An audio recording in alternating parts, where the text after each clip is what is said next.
തെരഞ്ഞെടുപ്പ് തിരക്കുകൾക്കിടയിലും തൻ്റെ പാരിസ്ഥിതിക പ്രവർത്തനങ്ങളുമായി മുന്നോട്ട് പോവുകയാണ് എറണാകുളത്തെ LDF സ്ഥാനാർത്ഥി പി രാജീവ്. അദ്ദേഹം ഇന്ന് കൊച്ചിയിലെ കങ്ങരപ്പടി എന്ന സ്ഥലത്തെ ഒരു കുളവുമായി ബന്ധപ്പെട്ടുള്ള നവീകരണ പ്രവർത്തനങ്ങളിൽ എത്തിയതാണ്. അദ്ദേഹം നമ്മളോടൊപ്പം ചേരുകയാണ്. എങ്ങനെയാണ് ഈ പരിസ്ഥിതി പ്രവർത്തനം നേരത്തെ തന്നെ ആരംഭിച്ചിരുന്നതാണ്, തെരഞ്ഞെടുപ്പിനിടയിലും അതിന് സമയം കണ്ടെത്താൻ പറ്റുന്നത്?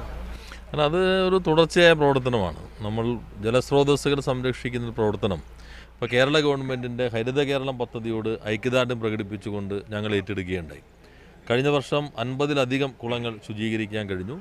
അതിൻ്റെ ഭാഗമായി തന്നെ പാരിസ്ഥിതിക ദിനത്തിന് കഴിഞ്ഞ വർഷം പെരിയാറിനൊരു ഇല്ലിത്തണൽ എന്നൊരു പദ്ധതി ഞങ്ങൾ നടപ്പിലാക്കിയിരുന്നു.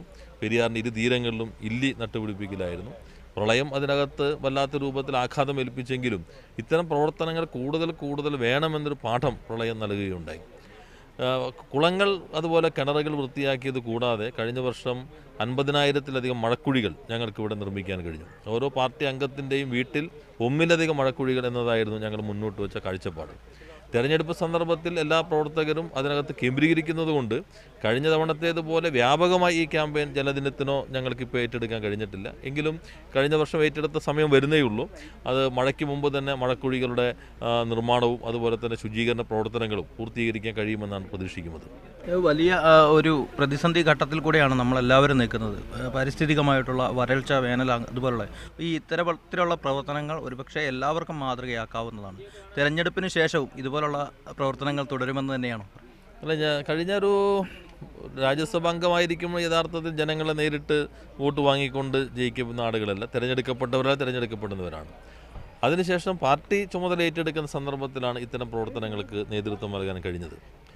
അത് തെരഞ്ഞെടുപ്പ് ഘട്ടത്തിലും അത് മുന്നോട്ട് കൊണ്ടുപോവുകയാണ്. അപ്പോൾ പ്രളയം നമുക്ക് പുതിയ പാഠങ്ങൾ നൽകി. പ്രളയത്തിന് ശേഷമുള്ള കേരളം മുൻപുള്ള കേരളം പോലെ ആകരുത്.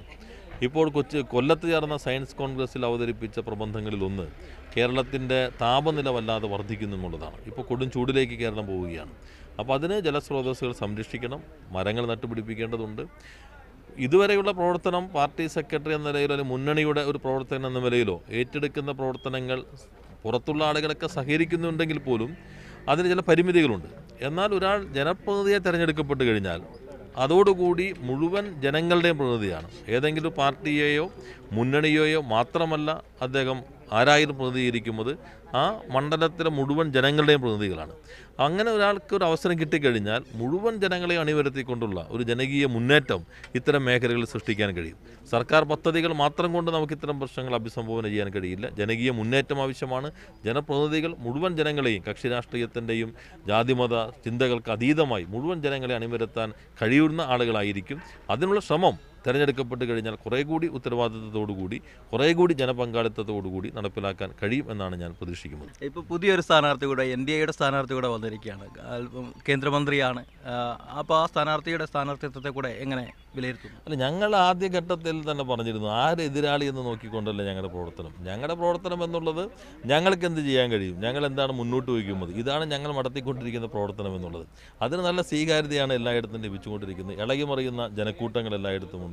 2 റൗണ്ട് ഞങ്ങളുടെ പ്രവർത്തനം എല്ലായിടത്തും വലിയ ആൾക്കൂട്ടമാണ്. നാളെ മുതൽ ഞങ്ങളുടെ പൊതുപ്രചരണം ആരംഭിക്കുകയാണ്. ഞങ്ങൾ എതിരാളികളെ നോക്കിക്കൊണ്ടല്ല, ഞങ്ങൾക്ക് എന്ത് സമൂഹത്തിനോട് പറയാനുണ്ട്, ഞങ്ങളുടെ രാഷ്ട്രീയ നിലപാടുകൾ എന്താണ്, ഞങ്ങൾ ഈ മണ്ഡലത്തിന് വേണ്ടി എന്തെല്ലാം ചെയ്യാൻ കഴിയും, ഈ കാഴ്ചപ്പാടാണ് ഞങ്ങൾ മുന്നോട്ട് വയ്ക്കുന്നത്. ഇത് തന്നെയാണ് പി രാജീവിൻ്റെ വാക്കുകളിൽ നിന്ന് അദ്ദേഹം എത്രമാത്രം ആത്മവിശ്വാസത്തോടെയാണ് കാര്യങ്ങളെ നോക്കിക്കാണുന്നതെന്നുള്ള വ്യക്തമാണ്. അദ്ദേഹം തൻ്റെ തിരഞ്ഞെടുപ്പ് പ്രവർത്തനങ്ങൾക്കിടയിലും ലോക ജലദിനത്തിൻ്റെ ഭാഗമായി തൻ്റെ പ്രവർത്തകർക്കൊപ്പം പാരിസ്ഥിതിക പ്രവർത്തനങ്ങളിൽ ഏർപ്പെടാൻ വന്നതാണ്. ക്യാമറ പേഴ്സൺ ഉമ്മർ ഗുൽമോഹറിനൊപ്പം ലെവിൻ കെ വിജയൻ, മീഡിയ 1, കൊച്ചി.